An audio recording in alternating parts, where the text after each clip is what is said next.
In the summer of 2022, along a receding shoreline at Lake Mead, two sisters walking a sandbar that had been underwater for decades found what they first took to be the skeleton of a bighorn sheep. A closer look revealed a human jaw with teeth. They photographed it, called the rangers, and the National Park Service confirmed the bones were human. Over the following 4 months, as the largest reservoir in the United States dropped to barely a quarter of its capacity, the lake gave up 4 more sets of human remains. One of them sealed inside a corroded 50-gallon barrel with a gunshot wound, a body that had been on the lakebed since the 1970s. And in that same body of water, in that same season, a boy who had been swimming came home, fell ill, and died a few days later of an infection that destroyed his brain. That is one lake in one summer. The unsettling part is not what surfaced.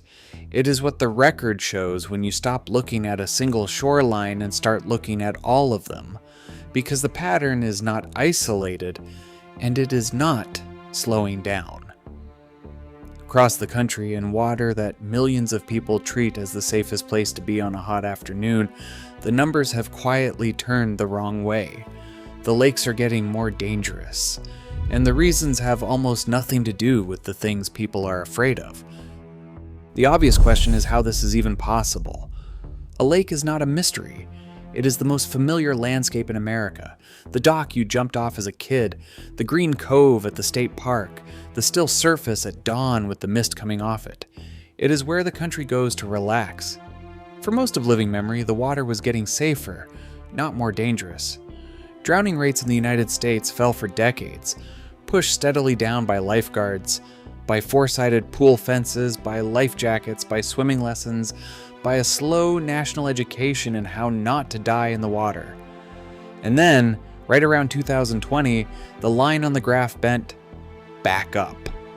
After that long decline, drowning deaths in the United States started rising again for the first time in a generation. That reversal is the thread. Pull on it, and it leads somewhere larger than any single accident, to a set of changes moving through American freshwater all at once, quietly, underneath a surface that looks exactly the way it always has. None of these changes is loud. None of them announces itself. But together, they are rewriting what it means to walk down to the water on a summer day. This is the record of how the friendliest landscape in the country became something else and why almost no one noticed it happening. The first number is the blunt one. According to the Centers for Disease Control and Prevention, more than 4,500 people drowned each year in the United States from 2020 through 2022, roughly 500 more deaths every year than in 2019. It does not sound like much until you understand the context. For decades, the trend had gone the other way, and this was the first sustained increase in a generation. A more than 10% jump appearing all at once after 50 years of progress. And it did not fall evenly. The CDC's Vital Signs report broke the increase down, and the details are worse than the headline. Drowning deaths among children aged 1 to 4, already the age group most likely to drown, already the leading cause of death for that age at all, rose by around 28% compared to 2019. Among older adults, the rate climbed too. People aged 65 to 74 were 19% more likely to drown in 2022 than before, and for the very oldest, the increase was larger still. The sharpest single surge was among young adults in their teens and 20s, and here is the detail that matters most for this story. The majority of those young adult deaths did not happen in swimming pools. They happened in natural water, in lakes, rivers, and reservoirs. The disparities ran deep as well. The highest drowning rates of any group in the country belonged to American Indian and Alaska Native people, and to Black Americans, the result, the CDC noted, of a long history of unequal access to swimming lessons in safe water. More than a third of Black adults report they never learned to swim. Roughly 40 million American adults, by the agency's estimate, cannot swim at all. The obvious question is why the water itself would suddenly matter more. Why, after half a century of getting safer, natural water started taking more people. Part of the answer is simple exposure. More people, spending more time, in more water, for a longer season each year. But exposure alone does not explain the whole reversal, because while the crowds at the shoreline were growing, the water they were walking into was quietly changing in what it did to a body and in what had come to live inside it. Start with what the water does to a body, because most people misunderstand it completely. The picture in everyone's head is of a struggling swimmer, arms waving, shouting for help. Real drowning is usually silent and often fast, and a lake is uniquely good at causing the kind that gives no warning at all. The obvious question is how a calm lake drowns a strong swimmer. The answer is temperature, and it is physics, not weakness. The surface of a lake in summer can be bathwater warm, but only a few feet down the temperature drops sharply, and that cold layer is where people die. When a warm body hits cold water suddenly, a jump from a dock, a fall from a boat, a dive into deep water, it triggers what is called cold water shock. An involuntary gasp, a spike in heart rate, a few minutes of gasping and disorientation during which even an excellent swimmer can inhale water and go under. There is also the mammalian dive reflex, an automatic reaction that can force a deep breath when a face is plunged into cold water, the wrong reflex at the worst possible moment. And a lake hides all of this. There is no lifeguard on most of it. There are hidden currents, sudden drop-offs where the bottom vanishes, and dark water that gives no view of the depth below. Unlike the ocean, the danger is not visible. There are no waves to warn you. The surface stays flat and calm, right up until the moment someone is gone. This is why so many lake drownings happen to people who genuinely knew how to swim. The lake did not overpower them. It surprised them with cold, with depth, with a body's own reflexes turning against it in water that looked completely safe. And that quiet, physical trap is the oldest danger on this list. The newer ones are stranger. Consider what the heat has done to the water itself. Cyanobacteria, the blue-green algae that produces some of the most potent natural toxins on Earth, thrives in warm, still, nutrient-rich water.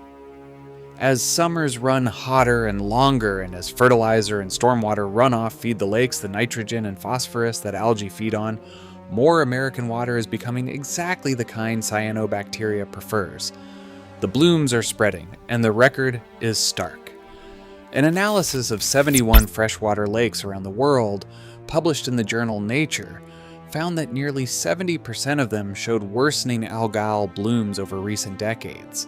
And the warming does not just tolerate cyanobacteria, it hands them the advantage. In hotter water, blue-green algae outcompete the harmless species.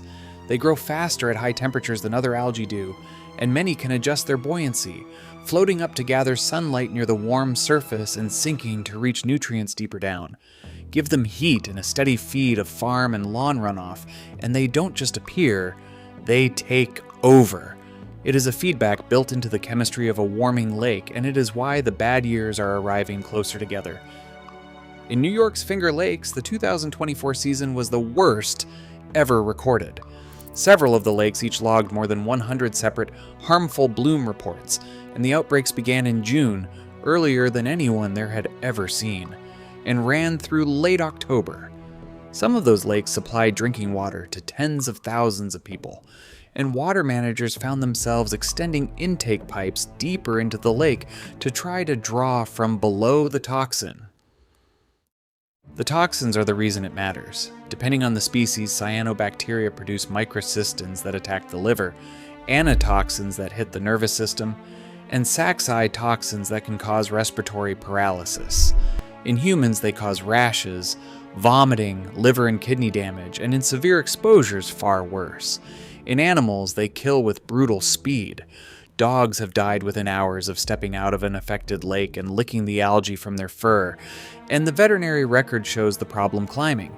Poison control call data across the United States and Canada shows harmful blue-green algae calls rising, concentrated in the summer months and in the New England and Pacific regions. In Austin, Texas, dogs died after playing in Lady Bird Lake, where testing found neurotoxin in floating algal mats. In the Columbia River, benthic mats, the kind that grow on the bottom and break loose, were tied to multiple dog deaths. And here is the quiet horror of the modern bloom. It does not always turn the water green. Some of the most dangerous are benthic mats on the lakebed, or a faint tint at the shoreline, or nothing visible at all. Invisible toxin in water that looks perfectly clean, in the exact warm shallows where children and dogs play. Health departments across the country now issue bloom advisories every single summer. Most swimmers never see them, and could not see the danger even if they looked. Then, there is the thing that used to belong only to the Deep South. Naegleria fowleri, the organism the headlines call the brain-eating amoeba, lives in warm fresh water and infects a person when contaminated water is forced up the nose from a dive, a jump, a slip beneath the surface. From the sinuses, it travels along the olfactory nerve directly into the brain, where it begins destroying tissue. The infection it causes, primary amoebic meningoencephalitis, is almost always fatal. Symptoms begin with headache and fever and progress to seizures and coma, and death typically comes within about 5 days. Across the entire history of North America, only a handful of people are known to have survived it. For decades, this was a Texas and Florida problem, a hazard of the hot southern edge of the country. It is not anymore. In a study of cases spanning 4 decades, from 1978 to 2018, the CDC documented a statistically significant northward trend beginning around 2010.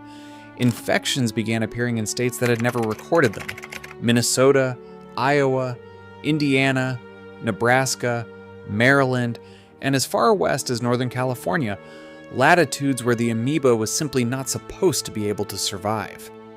The agency's own language is careful but unambiguous. The range of Naegleria fowleri appears to be expanding northward, possibly as a result of climate change and warmer temperatures.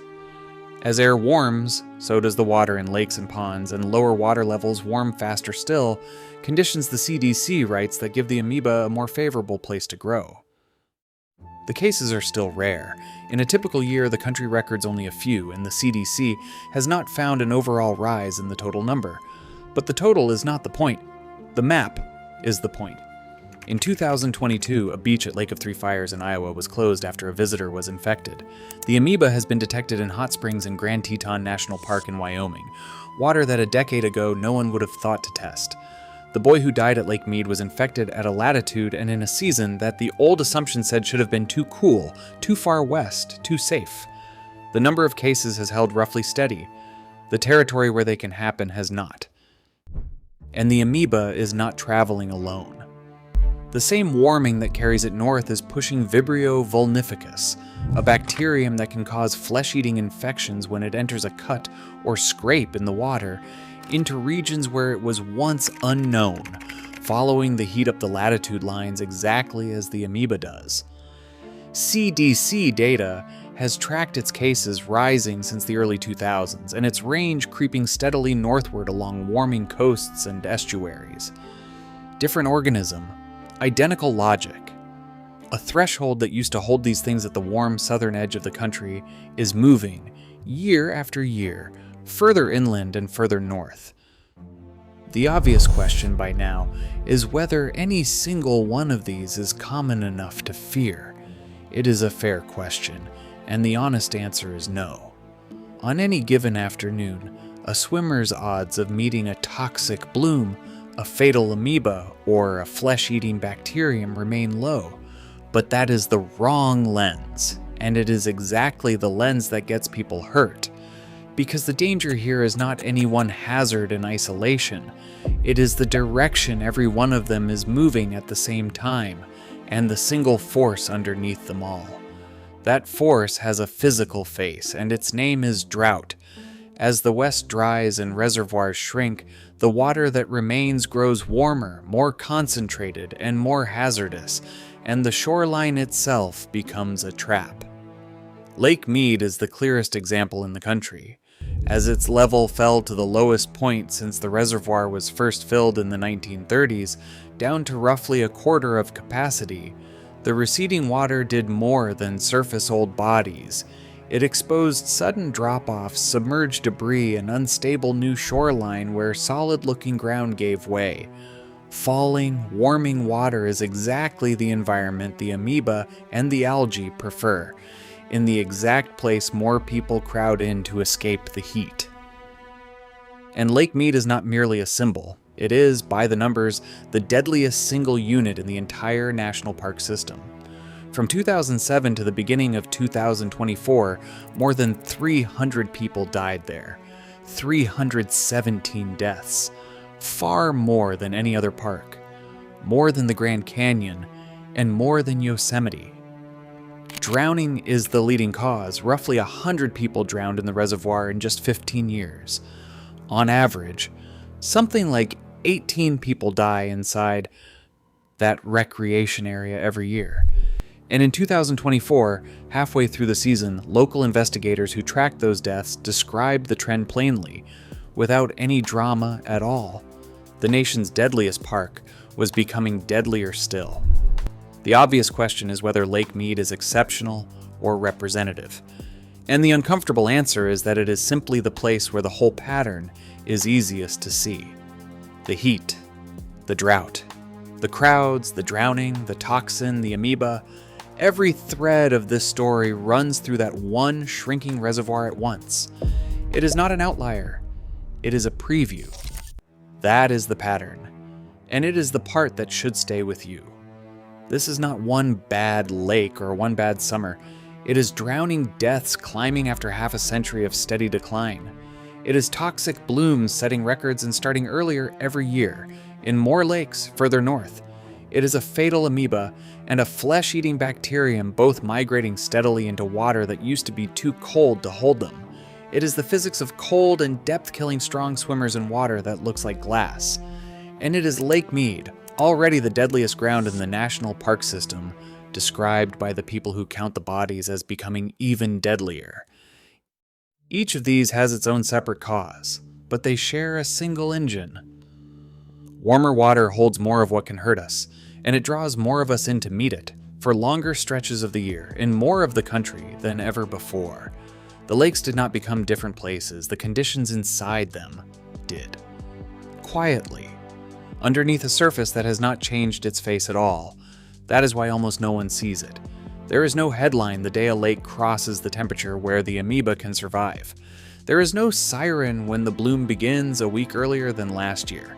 The change is measured in fractions of a degree and in shifts on a map, and it hides perfectly beneath water that still looks like every summer anyone ever had. What is known is that the water is warmer than it used to be, that the blooms are starting earlier and reaching further north with every passing season, that things which once lived only along the warm southern edge of the country are turning up now in lakes where no one ever thought to post a warning, and that the surface tells you none of it. It is still the same flat green calm at dawn, the same cove, the same weathered dock, the same cold shock a few feet down that has always been waiting there. It looks like safety. It looks like childhood. Whatever is different now is dissolved into it, invisible, patient, spreading. In the water people have swum in their whole lives, on the hot afternoons that are only ever getting hotter.